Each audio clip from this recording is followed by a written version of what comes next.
Assalamu alaikum students. I hope you all are good. So welcome. Today our topic week 10 topic is going to be about recursion. So इससे पहले हमने जो recursion पढ़ी है उसको हमने मैथमेटिकली प्रूफ किया है कि how do we proof recursion mathematically, और फंक्शंस को हमने देखा है कि how do we write the mathematical functions using recursion. So for recursion to work, we know that first of all we need to know about the mathematical induction. जब हमें mathematical induction का पता लग जाता है तो उसके बाद we can formally go on to proof recursive algorithms या रिकर्जन्स, या फिर जो रिकर्सिवली डिफाइंड फंक्शंस होते हैं. And we know functions are defined by the sets, या फिर जो हमारे पास बाकी फंक्शंस होते हैं normally we know the formulas. और उन फार्मूलाज में we know we have been using sequence and series, जिनको हमने मैथमेटिकली इंडक्शन की मदद से भी प्रूव किया था, और फिर उन्हीं को हमने यूज़ किया था अपने रिकर्जन वाले प्रोसेस के अंदर. So up till now we have been using mathematical induction and proof. अब इसके बाद क्या होगा कि now we are going to further move on with the recursion programmatically. Computer science के हिसाब से अगर हमने रिकर्जन की बात करनी है तो how do we solve the recursion or recursive functions using computer science technology, या फिर how do we relate our mathematical induction and recursive definitions of mathematics into the use of computer sciences. uh, I told you you already know about FOP and OOP functions that you have been using recursive algorithms, but today we are going to further have a small practice on those recursive algorithms, and we are going to finally discuss some of the basic algorithms that we use recursively in our programs like C or C++ or Java or any other language that you have been using until now. So our main agenda for today's topic is recursion and induction. We are going to very briefly revise our concepts about recursion and mathematical induction. Then we are further going to move on towards recursive definitions, and by recursive definitions I mean that uh, by now we have used sets, we have used sequence and summations, and further on we are going to form some of the strings that we use in sets. और फिर हम देखेंगे कि sets और string की recursive definition जो हमने अभी तक देखी है उसको फिर हम फर्दर आगे कैसे मूव लेके जा सकते हैं रिकर्जन की मदद से. And finally we are going to cover recursive algorithms, and in recursive algorithms we will be practicing 2 or 3 main recursive algorithms that are used in computer sciences, and that are the basis of recursions actually that are used in computer sciences, especially in object oriented programming and the courses like data structures and algorithms. So revising the concepts of recursion, what do we know about recursion or recursively defined sequences or recursively defined functions? So we all know the definition. Recursion is something that calls itself again and again. So recursively defined sequence, you can simply know that it you if you want to simply uh, represent something, represent a sequence or represent a function in form of its own basic function, like depending the values of the previous values. जब आपने अगली value find करनी हो और वो depend कर रही हो पिछली एक या एक से ज़्यादा वैल्यूज़ के ऊपर, सो ऐसे फंक्शन को हम रिकर्सिवली डिफाइंड फंक्शन बोलते हैं. अब रिकर्सिवली डिफाइंड फंक्शंस में अगर हम सिर्फ सीक्वेंसेस की बात करें तो सबसे पहले जो एग्जांपल हमने लास्ट टाइम भी की थी फिबोनाची वाले फंक्शंस की. सो फिबोनाची सीक्वेंस में हमने देखा था कि हमारे पास जो नंबर्स आते हैं वो नॉर्मली 0 और 1 से शुरू होते हैं, और ये जो 0 और 1 नंबर्स हैं they are basically actual your base terms.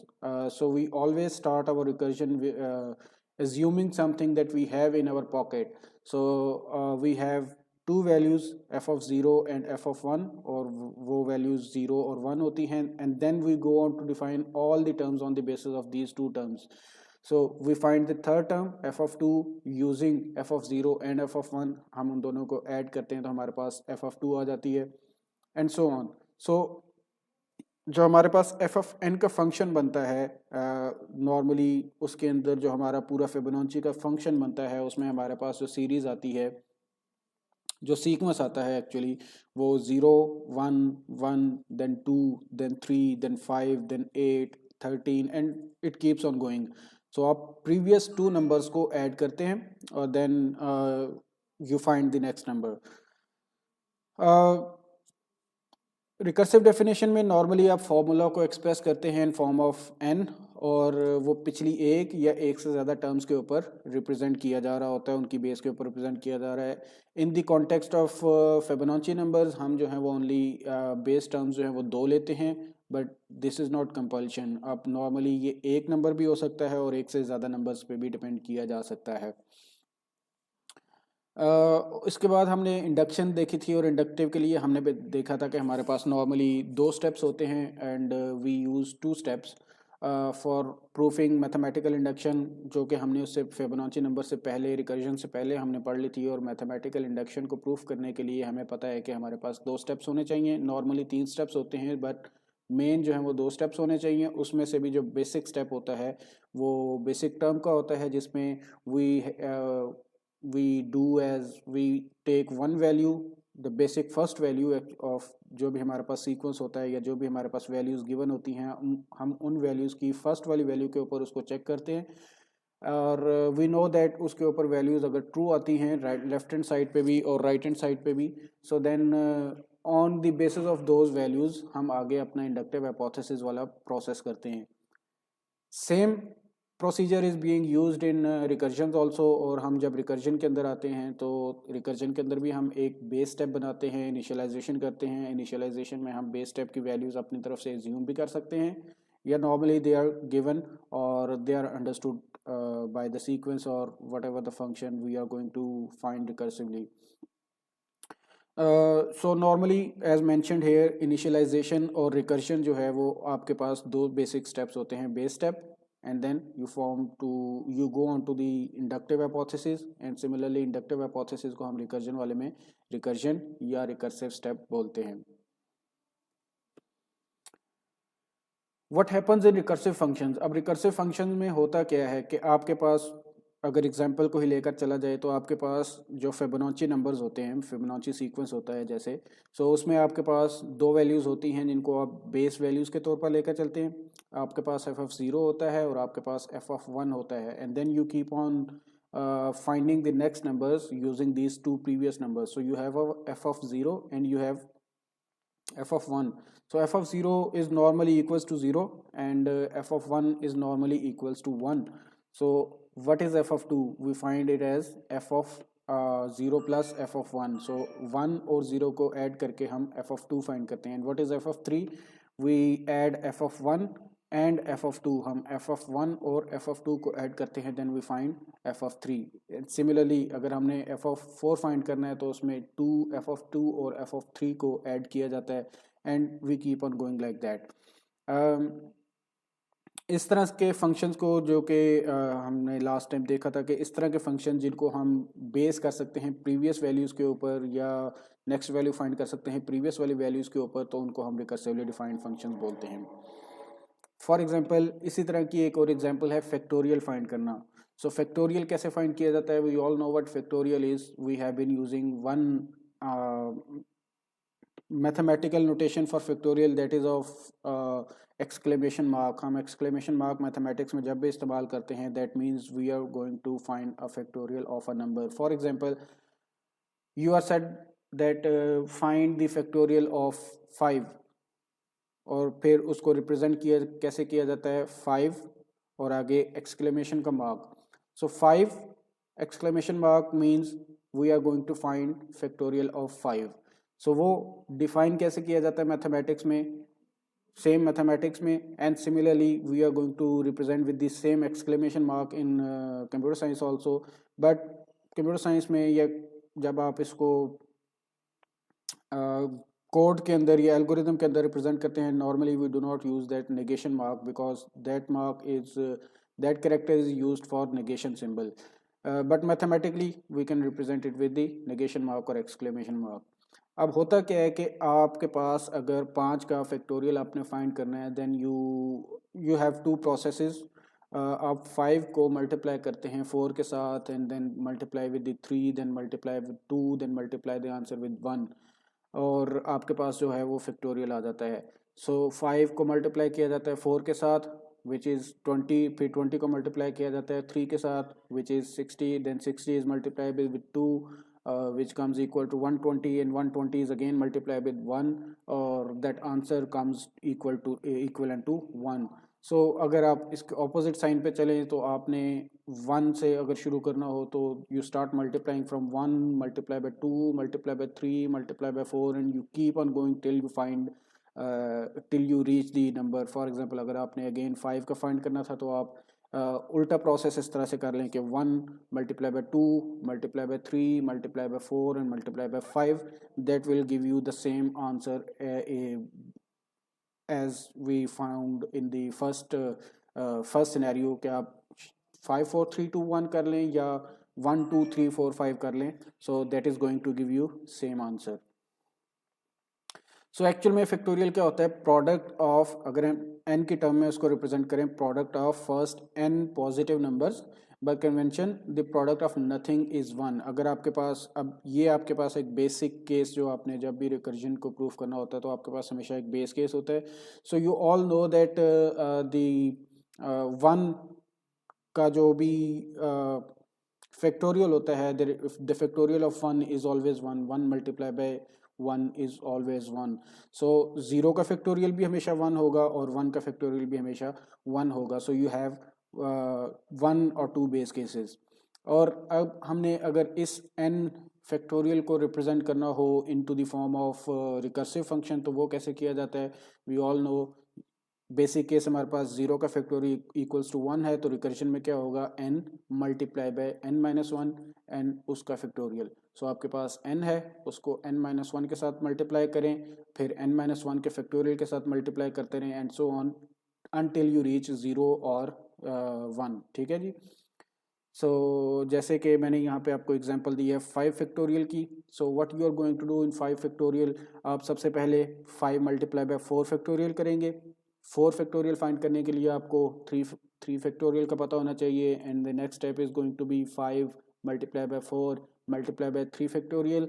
To find 3 factorial, you must be knowing about the 2 factorial. The next step is going to be 5 multiplied by 4 multiplied by 3 multiplied by 2 factorial, and then you know you have to go to the base step. फिर उसमें आप क्या करेंगे,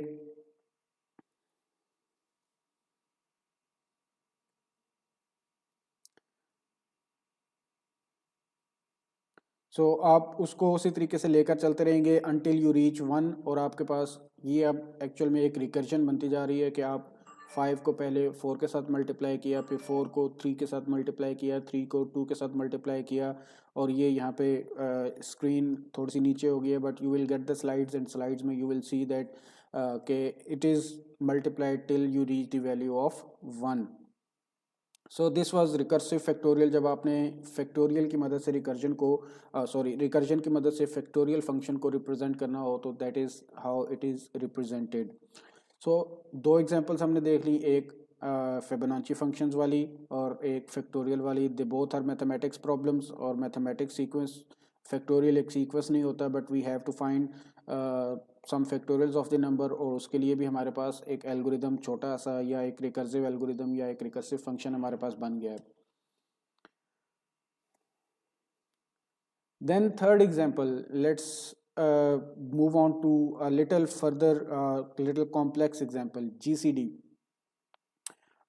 mathematics में हम greatest common divisor जो है वो फाइंड करते हैं। ग्रेटेस्ट कॉमन डिवाइज़र फाइंड करने के लिए जो हमारे पास स्टेप्स होते हैं, और हम उसको अगर रिकर्सिवली डिफाइन करना चाहें तो वो क्या होते हैं, base step, you know always there has to be a base step for finding a recursive definition of any function। तो जो GCD का फंक्शन है, ग्रेटेस्ट कॉमन डिवाइज़र फंक्शन, आपके पास बहुत सारे नंबर्स हों या आपके पास 2 नंबर्स हों, तो आपने उन दोनों का जो ग्रेटेस्ट कॉमन डिवाइज़र फाइंड करना हो तो उसको कैसे फाइंड किया जाता है वो मैथमेटिकली आप सब लोग जानते हैं। But how do we find it in in computer.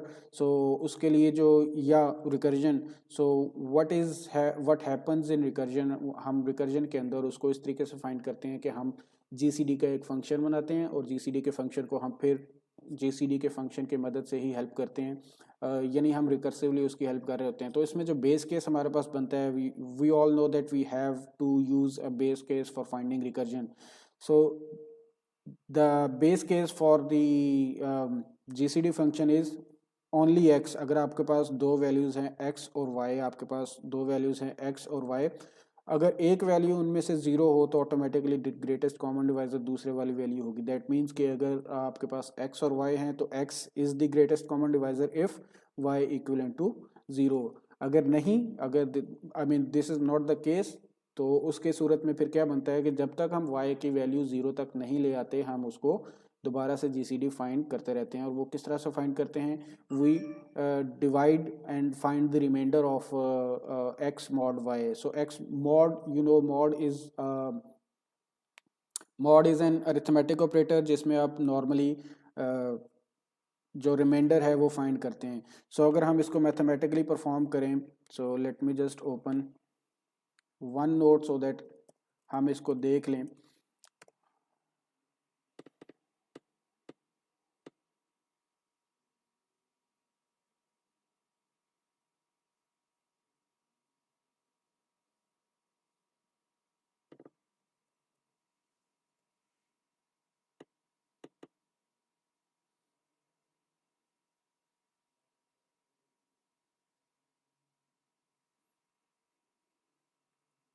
So GCD को कैसे फाइंड किया जाएगा?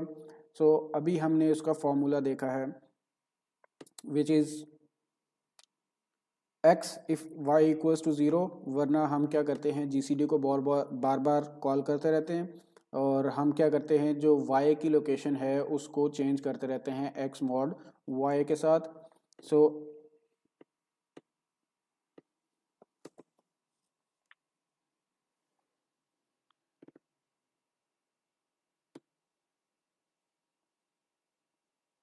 I'm going to just use my hand for writing some values here. So GCD of two values x and y is represented as एक x if y is equivalent to zero. ठीक है.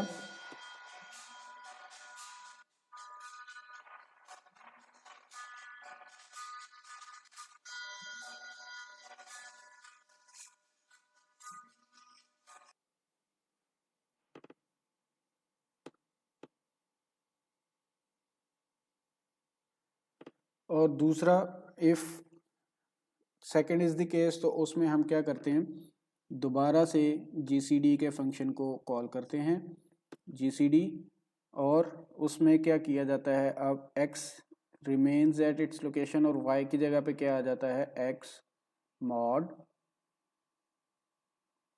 y. अब x mod y क्या है? We all know mod function is similar to as x percentage y. और ये जो percentage या मॉड वाला सिंबल है, this is used for finding remainder. So let say आपके पास x की वैल्यू है 10 और y की वैल्यू है 3. सो आप 10 mod 3 वो फाइंड करेंगे तो आपके पास रिमाइंडर जो है वो 1 बचेगा, विच इज़ अगर आप 10 को डिवाइड कर रहे हैं 3 के साथ तो 3 are 9 and remainder comes as equivalent to 1. सो ये जो 1 है ये आपका रिमाइंडर है. ठीक है. And this is going to be replaced here. अगर आपने जीसीडी फाइंड करनी है 10 की और 3 की, सो उसमें क्या होगा, अब y is not equivalent to zero, तो हम क्या करेंगे, 10 x की जगह पे 10 रहेगा और सेकेंड टाइम x y की जगह पे जो है वो 1 आ जाएगा. And next time still y is not equivalent to zero, तो अगली बार क्या होगा, एंड 10 को डिवाइड किया जाएगा एक्स मॉड वाई, और अब वाई की वैल्यू क्या बन चुकी होगी 1। सो 1 के साथ जब डिवाइड करेंगे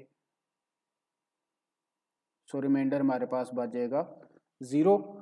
सो अब 0 बच गया तो x की वैल्यू क्या हो जाएगी 10 हो जाएगी एंड सो ऑन। अब इससे क्या होता रहेगा, हमारे पास एक वैल्यू जो है वो फॉर्म होती रहेगी, फिर वो उससे वापस प्रीवियस वैल्यू के ऊपर जाएगा and it will keep on going until you get the greatest common divisor. इसमें दूसरी चीज़ ये है कि we always assume that x is always greater than equal to या ग्रेटर देन ज़ीरो, जो है वो हमेशा ज़ीरो से बड़ा होता है। मैथमेटिकल नोटेशन में अब क्या है कि सिंपली अब नेक्स्ट एग्जांपल अगर आप देखें तो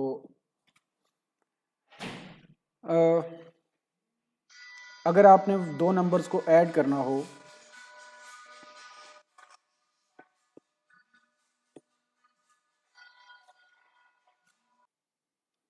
so sorry for the disturbance, वो एक्चुअल में पीछे कॉल आ रही हैं बख्तावर साहब की, तो वो उसमें ज़रा सो लेट्स कंटिन्यू नाउ। अब इसमें this is the next example, और इस एग्जांपल में क्या है कि वी नो दैट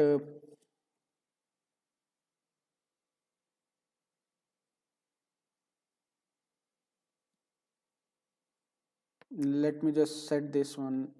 ये थोड़ा सा फोकस जो है ना ज़्यादा बड़ा हो गया।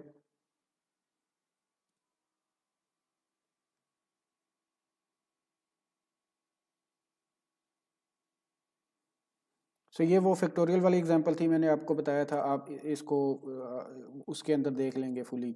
सो ये जीसीडी एंड अगर ये मैथमेटिकल नोटेशन वाली, अब इसमें ये है कि आपके पास एक और एग्जांपल है जिसमें आपने सिंपली वैल्यूज़ को ऐड करना होता है।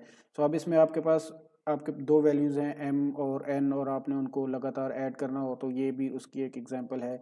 सो एडिशन में सिंपली एक value m if n equals to zero, दूसरी वैल्यू अगर ज़ीरो है तो आपके पास एडिशन में उसका आंसर आ जाएगा m+1 अगर n की वैल्यू 1 है, और एंड सो ऑन। तो ये भी एक रिकर्सिवली डिफाइंड फंक्शन है कि अगर आपने सिंपली वैल्यूज़ को ऐड करना हो तो उसको इस तरीके से रिप्रेजेंट किया जाता है। सो इसकी प्रैक्टिस आप खुद कीजिएगा, this is not very difficult, इसकी प्रैक्टिस आप लोगों ने खुद करनी है। और फिर इसको अगर फिर भी अगर आपके जहन में कोई क्वेश्चन हो या कन्फ्यूजन हो तो वो आप मेरे से पूछ सकते हैं इसके बारे में। समेशन नोटेशन, समेशन नोटेशन हमने पढ़ी थी मिड टर्म से पहले। We have formed two types of, या बल्कि हमने सिर्फ एक ही दोनों टाइप्स पढ़ी थी, बल्कि अरिथमेटिक समेशन भी पढ़ी थी और जो है ज्योमेट्रिक समेशन भी पढ़ी थी। And we also discuss some general summations, और समेशन नोटेशन के लिए वी नो एक ये सिग्मा वाली नोटेशन जो है वो रिप्रेजेंट की जाती है, इस्तेमाल की जाती है। सो ये सिग्मा वाली नोटेशन, इसको मैथमेटिकल नोटेशन कहा जाता है फॉर दी समेशन प्रोसेस, जब आपके पास बहुत सारी वैल्यूज़ हों या बहुत सारी कुछ सीक्वेंसेस हों और सीरीज़ हो, और आपने उन नंबर्स को या उस सीरीज़ के अंदर जो वैल्यूज़ आ रही हैं उनको ऐड करना हो, सो आपने उनको समेशन नोटेशन की मदद से रिप्रेजेंट करके और आपने उनको फिर ऐड करना होता है। फॉर एग्जांपल आपके पास एक वैल्यू है ए आई, फॉर्मूला है आपके पास एक ए आई, और उसकी ए आई की वैल्यूज़ जो हैं वो बार बार रिपीट हो रही हैं और कुछ वैल्यूज़ आ रही हैं। सो आपने क्या करना है, आई इक्वल्स टू वन से लेके n, i equals to one is your minimum condition and i equals to n जो है वो आपकी मैक्सिमम कंडीशन है, जहाँ तक आपके नंबर्स जो हैं वो प्रोड्यूस होंगे। सो आपने उन नंबर्स को ऐड करना है until you reach the value of N. So अगर हमने उसको मैथमेटिकली उस सिग्मा वाले नोटेशन को हमने रिकर्सिवली डिफाइन करना हो, सो उसको किस तरीके से किया जाता है, ज़ीरो की वैल्यू, बेस केस हमारे पास ज़ीरो के ऊपर बनेगा कि अगर वैल्यू ज़ीरो है ए आई के अंदर, ए की वैल्यू है ज़ीरो है तो उसका आंसर भी ज़ीरो ही आएगा। एन की वैल्यू अगर ज़ीरो हो तो, अगर अब आहिस्ता आहिस्ता एन की वैल्यूज़ इंक्रीज़ हों, लेट से एन की वैल्यू 16 है, तो इसका मतलब हमने 16 वैल्यूज़ को ऐड करना है, डिफरेंट 16 वैल्यूज़ को हमने ऐड करना है। सो हम क्या करते हैं, हम 1 से शुरू करते हैं, 0 का केस हमारे पास होता है, हम 1 से शुरू करते हैं और n-1 तक उसको लेकर चलते हैं और वी नो द फार्मूला के ai प्लस an, और हम उसको बार बार ai प्लस an कर करके हम उसका जो एक समेशन वाला आंसर आता है उसको फाइंड कर सकते हैं. So this is a mathematical notation for representing summation notation in form of recursion. हमने लास्ट टाइम या अभी तक हमने सिर्फ समेशन नोटेशन के ऊपर काम किया है. जस्ट फॉर योर रेफरेंस एक और चीज़ भी इस्तेमाल की जाती है जिसको हम प्रोडक्ट नोटेशन भी बोलते हैं. सो समेशन नोटेशन नंबर्स के एडिशन के लिए इस्तेमाल किया जाता है और उसको सिग्मा के साथ रिप्रेजेंट किया जाता है. और जो प्रोडक्ट नोटेशन है वो भी आपके सामने स्क्रीन के ऊपर है. तो प्रोडक्ट नोटेशन जो है उसमें सिंपली फ़र्क ये होता है कि अब जैसे आप समेशन नोटेशन में वैल्यूज़ को ऐड कर रहे हैं from some minimum value to a maximum value i से लेके n तक, 1 से लेके n तक, 0 से लेके n तक, उसी तरह से आप प्रोडक्ट नोटेशन में वैल्यूज़ को 0 से लेके n तक, i से लेके n तक, 1 से लेके n तक मल्टीप्लाई करते हैं. जैसे कि ai equals to a1 multiply by a2 multiply by a3 and so on till the values of an. जैसे कि अभी हमने एक प्रैक्टिस इस चीज़ की है वो है फैक्टोरियल्स वाली. सो फैक्टोरियल में हम क्या कर रहे थे, आपके पास डिफरेंट नंबर्स थे और आप उन नंबर्स को आपके पास एक नंबर था और आपने उस नंबर को पहले 1 को 2 के साथ मल्टीप्लाई किया, फिर 3 के साथ मल्टीप्लाई किया और आप मल्टीप्लाई करते रहते हैं until you reach the value of n. सो जब आपने इस तरह की चीज़ों को रिप्रेजेंट करना हो इनटू मैथमेटिकल नोटेशन, सो उसके लिए जो प्रोडक्ट नोटेशन है वो आपके सामने. अब मुझे इसका नाम भूल गया कि इसको क्या कहते हैं. सो ये प्रोडक्ट नोटेशन जो है ये इस्तेमाल की जाती है. सो अब जैसे हमने समेशन फार्मूला को रिप्रेजेंट किया है into the form of recursion, हमने उसको रिकर्सिवली डिफाइन किया है कि समेशन नोटेशन को हम या समेशन वाले फार्मूला को हम रिकर्सिवली इस तरीके से डिफाइन कर सकते हैं. Before going to the next slide मैं रिक्वेस्ट करूंगा कि आप 1 से 2 मिनट लेके खुद ज़रा इस प्रोडक्ट नोटेशन वाले की रिकर्जन को फॉर्म करने की कोशिश करें ताकि आपकी प्रैक्टिस अच्छी हो जाए. सो just try it for 2 to 3 minutes, and if you do not get the recursive definition of the product notation, then obviously that is written in the next slide. So पहले एक बार कोशिश करें खुद करने की और नेक्स्ट स्लाइड पे जाने से पहले, और फिर अगर नहीं होता तो फिर आप नेक्स्ट स्लाइड पे इसकी आंसर देख सकते हैं. सो this is the answer.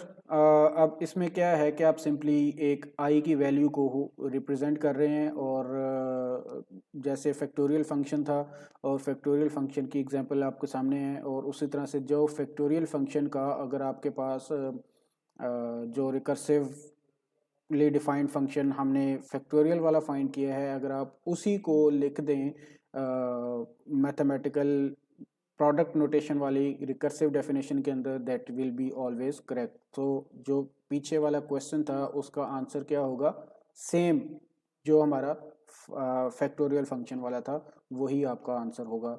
That is n factorial n into n-1 factorial. So ये एक दूसरा है find a recursive definition for the product notation जिसमें i equal to 1 to maximum n और आपके पास ai गिवन है. ai जस्ट लाइक 1 2 3 4 और इस तरह से कोई वैल्यूज़ हो सकती हैं. सो आप क्या करते हैं, जिस तरह से समेशन नोटेशन में आपने रिप्रेजेंट किया था उसी तरह से आप मैथमेटिक प्रोडक्ट नोटेशन को भी रिकर्सिवली डिफाइन करेंगे. और हमें पता है कि वैल्यू अगर n की वैल्यू 0 है तो हमारे पास हमेशा आंसर जो है वो 1 आएगा. और अगर आपने इसको रिकर्सिवली डिफाइन करना है तो an के साथ मल्टीप्लाई करेंगे अगर n की वैल्यू 0 नहीं है. सो आप an के साथ उसको मल्टीप्लाई करते रहेंगे. सो a1 इक्वल्स टू 1 और an इक्वल्स टू कोई ना कोई वैल्यू होगी, आप उसके साथ मल्टीप्लाई करेंगे and you will keep on going until you reach the value of n.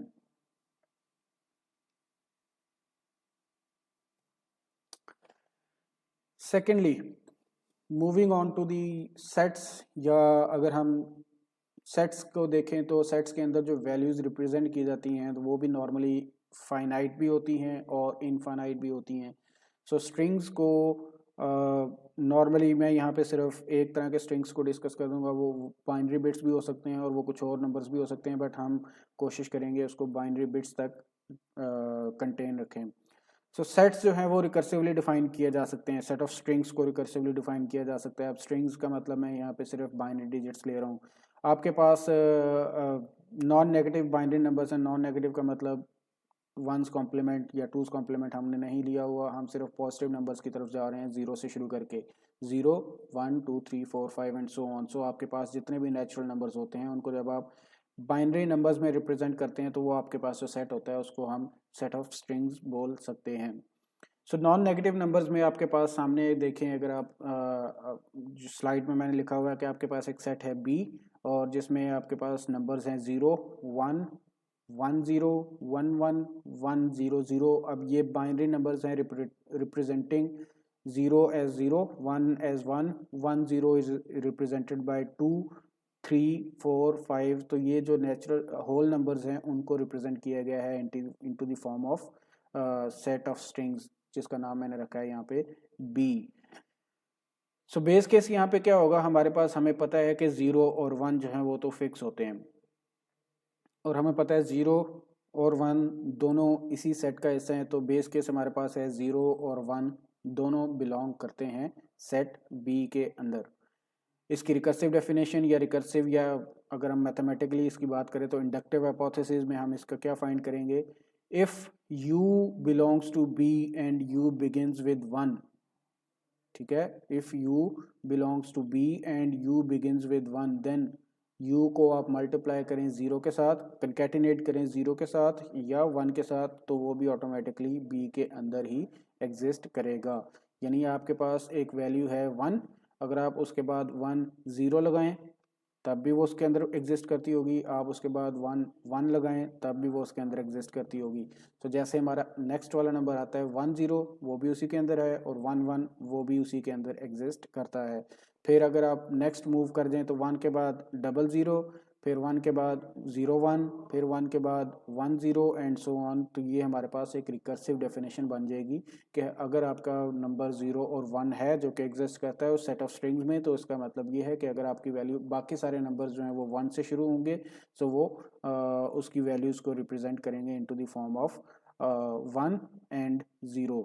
तो वो भी बिलोंग करेंगे, चाहे आप उसको कंकैटिनेट कर दें 0 के साथ या आप उसको कंकैटिनेट कर दें 1 के साथ। फिर नीचे मैंने लिखा है palindromes are strings that equal themselves when reversed.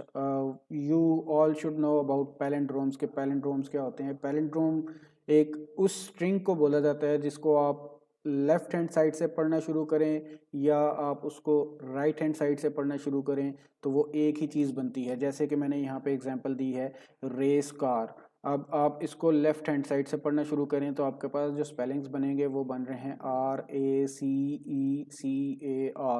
और अब आप इसी को अगर राइट हैंड साइड से पढ़ना शुरू करें तो आपके पास जो स्पेलिंग बन रहे हैं वो अगेन रेस कार के बन रहे हैं RACECAR।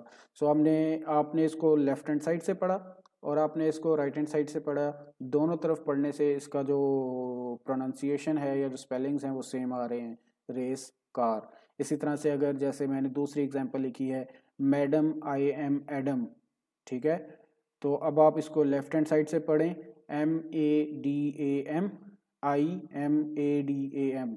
सो इसको राइट हैंड साइड से पढ़ें MADAM IMADAM। सो ये आपके पास एक पैलिंड्रोम है। इसी तरह आपके पास जो स्ट्रिंग है 0 1 0 0 1 0, ये भी एक पैलिंड्रोम स्ट्रिंग है।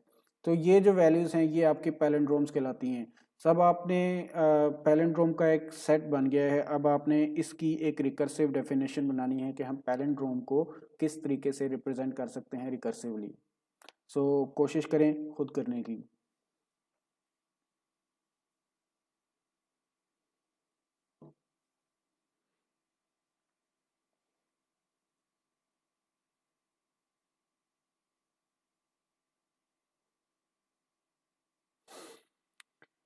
आई होप आप सबने कर लिया होगा। अब हम जो मेन टॉपिक है उसके ऊपर मूव करते हैं which is our recursive algorithms.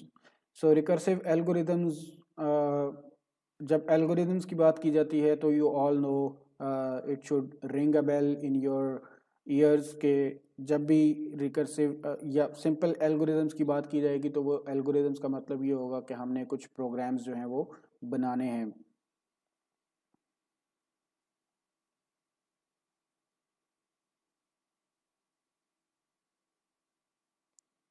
So algorithms mean some programmes, और उन प्रोग्राम्स को, बहुत से प्रोग्राम्स ऐसे होते हैं जिनको हम नॉर्मल सिचुएशन में इस्तेमाल कर सकते हैं, and then there are many programs that are defined recursively. So वो सारे के सारे एल्गोरिदम्स या वो सारे के सारे प्रोग्राम्स या वो सारे के सारे फंक्शंस जो कि हम अपने प्रोग्रामिंग में इस्तेमाल करते हैं और हम उनको रिकर्सिवली अगर लिख सकते हैं, कोई ऐसे फंक्शंस हैं या कोई ऐसे एल्गोरिदम्स हैं जिनको हम रिकर्सिवली डिफाइन कर सकते हैं, तो वो सारे एल्गोरिदम्स आपके रिकर्सिव एल्गोरिदम्स कहलाते हैं। सो जब आपको पता हो कि आप फंक्शन को रिप्रेजेंट कर सकते हैं, अब एल्गोरिदम का मतलब हम यहाँ पे हमेशा फंक्शन के तौर पे लेंगे, बिकॉज हम जो भी फंक्शन बनाते हैं वो फंक्शन अपने ही आपको अगर कॉल कर रहा हो और उसके अंदर कोई ना कोई बेस वैल्यू जो है वो ऑटोमेटिकली एग्जिस्ट करती होगी, सो हम उसको कहेंगे वो एक रिकर्सिव फंक्शन है, which is a mathematical term. और वही रिकर्सिव फंक्शन जो है वो रिकर्सिव एल्गोरिदम बन जाता है। जैसे कि आप डेटा स्ट्रक्चर्स का अगर कोर्स पढ़ेंगे तो उसमें आप बहुत सारे ऐसे एल्गोरिदम्स पढ़ेंगे जो एक्चुअल में फंक्शंस के तौर पे काम कर रहे होंगे, जो अपने ही आपको दोबारा से इस्तेमाल कर रहे होते हैं। जैसे अभी हमने पीछे एग्जांपल्स देखी थी जीसीडी की, वो भी अपने ही आपको कॉल कर रहा था। फैक्टोरियल वो भी अपने आप को कॉल कर रहा था, एंड फिबोनाची वो भी अपने ही आपको कॉल करके पिछली दो वैल्यूज को ऐड करके आपका आंसर जो है वो निकालता था। सिमिलरली अगर उसी तरह से हम अपने प्रोग्राम्स को लेकर चलें और प्रोग्राम्स के अंदर हम अगर सी या सी प्लस प्लस या जावा की लैंग्वेज की बात करें तो उसमें हम प्रोड्यूस करते हैं some of the numbers in the form of algorithms. सबसे पहले जो एग्जांपल मैंने लिखी है वो है फैक्टोरियल की। तो आपने जब फैक्टोरियल फाइंड करना है, फैक्टोरियल फाइंड, अब जो भी एल्गोरिदम्स हम नॉर्मली यहाँ पे डिस्कस करेंगे उनके प्रोसेस करने के दो तरीके होते हैं। For example before moving on to this, या मैं कोशिश करता हूँ कि इसको या एल्गोरिदम वाले टॉपिक को टोटली नेक्स्ट वाले पार्ट में मैं पूरा समझा दूँ ताकि ज़्यादा क्लैरिटी रहे। सो फॉर एग्जांपल आप लोगों से एक छोटी सी अगर मैं गुजारिश करूँ कि ये जो फैक्टोरियल वाला प्रोग्राम है इसको आप सिंपली एक प्रोग्राम लिख के दिखाएं मुझे, या अपने आप को एक दूसरे को फैक्टोरियल का प्रोग्राम लिख के दिखाएं जिसमें आप लोगों को अगर रिकर्सिव डेफिनेशन का या रिकर्सिव फैक्टोरियल का नहीं पता तो छोड़ दें, तो आप फिर भी उसको सॉल्व कर सकते हैं। वो कैसे कर सकते हैं, कि आपके पास एक सिंपली लूप्स की मदद से आप उनको फैक्टोरियल को फाइंड कर सकते हैं। So for example you are given a task के find a factorial of a number, और आपने उस नंबर का फैक्टोरियल फाइंड करके रिप्रेजेंट करना है on to the screen, print करना है स्क्रीन के ऊपर। सो वो जो प्रोग्राम आप लिखेंगे ऑब्वियसली आप उसमें लूप इस्तेमाल करेंगे। आप लूप्स के अंदर आप फॉर लूप इस्तेमाल करें, वाइल लूप इस्तेमाल करें, या कोई सी भी दूसरी लूप जो आप इस्तेमाल करना चाहते हैं कर सकते हैं। सो अगर मैं उसको यहाँ पे परफॉर्म करने की कोशिश करूँ, मैं परफॉर्म तो नहीं करूँगा बट मैं अगर यहाँ पे उसको सॉल्व करने की कोशिश करता हूँ या लिखने की कोशिश करता हूँ यूजिंग लूप्स, तो वो किस तरह से होगा। मैं सिंपली यहाँ पे लूप जो है वो मेंशन कर देता हूँ। सो आप अगर लेट से आपके पास एक वैल्यू है, मैं इसको यहाँ पे राइट डाउन कर लेता हूँ ताकि ज़्यादा क्लियर हो जाए।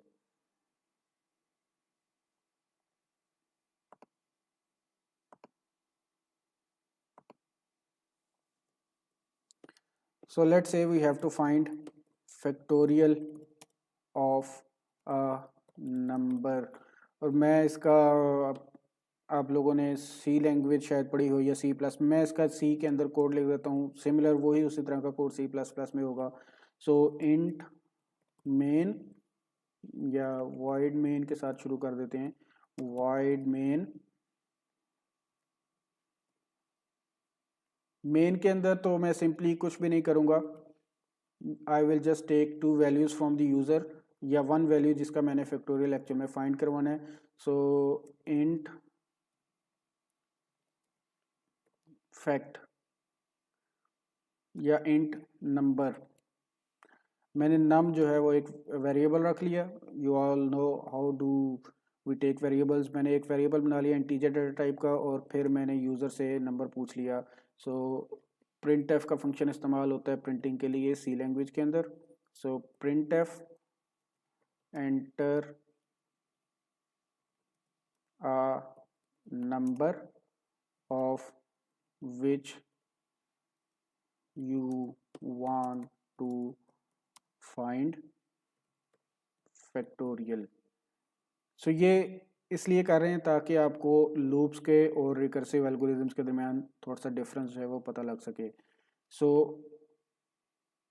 ये प्रिंट हो गया। इसके बाद स्कैन एफ होता है, for getting the value scan F कर लेंगे और परसेंटेज डी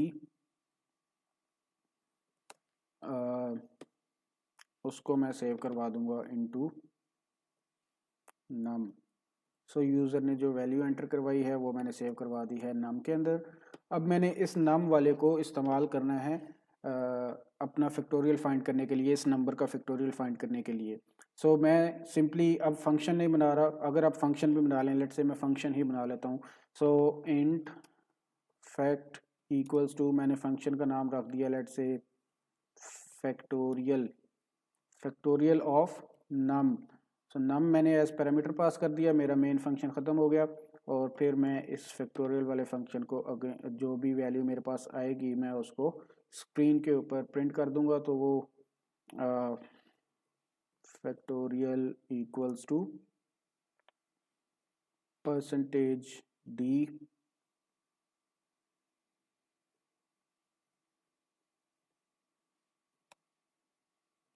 फैक्ट। तो उसको मैं स्क्रीन के ऊपर सिंपली प्रिंट करवा दूंगा। सो ये वाला बेसिक काम जो कि हम नॉर्मली करते हैं। अब दूसरा काम जो है वो मेरा फैक्टोरियल फंक्शन का है, लेट से इंटीजर फैक्टोरियल। और ये फंक्शन मेरे पास सिर्फ एक वैल्यू जो है वो ले रहा है int n as a parameter या as an input as an argument. So सिर्फ एक आर्गूमेंट आ रहा है। और अब मैं यहाँ पे क्या करूँगा, एक्चुअल में जो मेरे पास नंबर है मैं उसको मल्टीप्लाई करूँगा अनटिल आई रीच 1। सो वो मैं चाहे पहले तरीके से कर लूँ जस्ट एज ए मेंशन कि आप 1 से लेके n तक जा सकते हैं या n से लेके 1 तक आ सकते हैं। सो इसको मैं सिंपली इस तरीके से लिख सकता हूँ, फॉर लूप लेट से मैं यूज़ कर रहा हूँ for int i equals to 1, मैं 1 से शुरू करूँगा which is our base case. और मैं कहाँ तक जाऊँगा, आई लेस देन n, मैं n तक जाऊँगा उसको मल्टीप्लाई करते हुए। और तीसरी कंडीशन होती है i प्लस प्लस की। और इसकी बॉडी के अंदर मैं क्या करूँगा, सिंपली i को मल्टीप्लाई करता रहूँगा, i मल्टीप्लाई बाय नंबर, ऐसे ही है। इसको मैं यहाँ पे करूँगा i इंटीजर सॉरी एक वेरिएबल बायर बना लेते हैं जिसमें आंसर आता रहे। लेट से मैंने एक वैल्यू बना ली है इंट आंसर के नाम से और उसको मैंने वैल्यू दे दी है 1। सो अब मैं क्या करूँगा, आंसर के अंदर आंसर मल्टीप्लाई इक्वल्स टू आई करता रहूँगा और आंसर के अंदर वैल्यू जो है वो चेंज होती रहेगी। और लास्ट पे जो है वो मैं सिंपली रिटर्न कर दूंगा आंसर को। सो ये मेरा एक छोटा फैक्टोरियल का छोटा सा फंक्शन बनेगा जिसमें मैंने इसको रिकर्सिवली करने की बजाय इसको मैंने लूप की मदद से परफॉर्म कर दी है। अब ये जो वैल्यू है ये आई से शुरू होगी, आई की वैल्यू 1 है। अब अगर हम इसको रन करें तो लेट से user enters the value of 5, user ने 5 की वैल्यू एंटर की और वो 5 की वैल्यू हमने यहाँ पे नम के अंदर पास कर दी, वो यहाँ पे n के अंदर आके प्लेस हो गई। और i की वैल्यू मैंने 1 से शुरू की और आंसर के अंदर भी 1 है। तो फर्स्ट टाइम क्या होगा, फर्स्ट टाइम i की वैल्यू 1 है और आंसर के अंदर भी 1 है तो 1 मल्टीप्लाई बाय 1 हो गया, 1 आ गया। फिर अगली बार क्या होगा, अब आई की वैल्यू इंक्रीज होगी आई प्लस प्लस की मदद से, ये जो आई प्लस प्लस है इसकी मदद से वैल्यू इंक्रीज होगी, हमने एन तक जाना है, एन की वैल्यू क्या है 5 तक जाना है। सो अभी क्या हुई 2, आई के अंदर क्या आ गया 2, सो आंसर के अंदर पहले से 1 पड़ा हुआ था, अब 2 मल्टीप्लाई बाय 1 होके ये हो गया 2। आई की वैल्यू इंक्रीज हो गई 3, आंसर के अंदर 2 पड़ा हुआ है, आई की वैल्यू 3 होगी तो 3 मल्टीप्लाई बाय 2 हमारा आंसर क्या बन गया 6। अब इससे आगे फर्दर आई प्लस प्लस, आई की वैल्यू क्या हो गई 4, आई की वैल्यू 4 हो गई, आंसर के अंदर 6 पड़ा हुआ तो 6 मल्टीप्लाई बाय 4 24। अब आई की वैल्यू क्या हो गई 5, 5 एन इसको इक्वलेंट करेंगे एक्चुअली। सो 5 तक हम जा सकते थे तो 5 आ गई वैल्यू, आंसर के अंदर क्या था 24, answer multiply by 5, 24 multiply by 5, 5 four ज़र तो ये बन जाएगा हमारे पास 120। तो विच इज़ करेक्ट, हमारे पास आंसर जो है वो 120 बनेगा। 24 मल्टीप्लाई बाय 5 120 बनता है, ठीक है। सो 120 हमारे पास आंसर आना चाहिए था, वो 120 आ सकता है। अब इसमें प्रॉब्लम क्या है, अब ये नॉर्मली आप एल्गोरिदम्स के कोर्स में या फिर मैथमेटिक्स वो डाटा स्ट्रक्चर वाले कोर्स में पढ़ेंगे कि हम अवॉइड करते हैं कि हम इस तरह की चीज़ों को लूप्स की मदद से ना कर सकें। अभी हमने वैल्यू सिर्फ दी है 5 की, तो until this is very good. आप इसको लेट से 50 की वैल्यू भी देंगे इनपुट के तौर पे तो ये थोड़ा सा इजीली परफॉर्म कर लेगा। बट व्हाट हैपेंस इज कि अगर आप थोड़ी सी बड़ी वैल्यू देते हैं फैक्टोरियल फाइंड करने के लिए, let's say you want to find the factorial of 933, so उसके लिए ये लूप वाली जो प्रॉब्लम है ये एग्जिस्ट करेगी, ये लूप काफ़ी ज़्यादा टाइम लेगी। So this is not called this is called an efficient program, आप जिसमें लूप इस्तेमाल करते हैं। So loops are not efficient, आपके प्रोग्राम को थोड़ा सा हाई कर देती हैं और वो स्लो कर देती हैं आपकी मेमोरी को, आपकी एग्जीक्यूशन को स्लो कर देती हैं।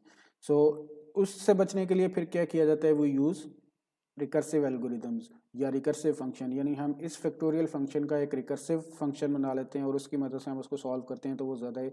अब आप उसको 5 दें तब भी सेम टाइम लेगा, और 933 दें लूप की निस्बत वो बहुत कम टाइम लेगा और वो आपका एफिशिएंटली प्रोग्राम जो है वो सॉल्व करने की कोशिश करेगा। सो दिस इज़ फॉर नाउ। इस पार्ट में आप लोगों को मैंने जो मेन चीज़ बतानी थी वो बेसिकली एक किस्म की वो एग्जांपल्स करवानी थी, काफ़ी सारी वो हो गई हैं। और ये जो रिकर्सिव एल्गोरिदम है इसकी डिस्कशन मैं अब दूसरे पार्ट में करूँगा। So until now I hope you all are clear. So if you have any question तो आप उसको राइट डाउन कर लें ताकि हम जब नेक्स्ट इंटरेक्टिव सेशन में आएँ so you have written down your question और आप उसके आंसर जो है वो मेरे से पूछ सकते हैं। सो फॉर रिकर्सिव एल्गोरिदम्स जो अगले वाली स्लाइड्स हैं वो अब मैं नेक्स्ट पार्ट में आप लोगों के साथ डिस्कस करूँगा। So for the time being, Allah हाफिज़।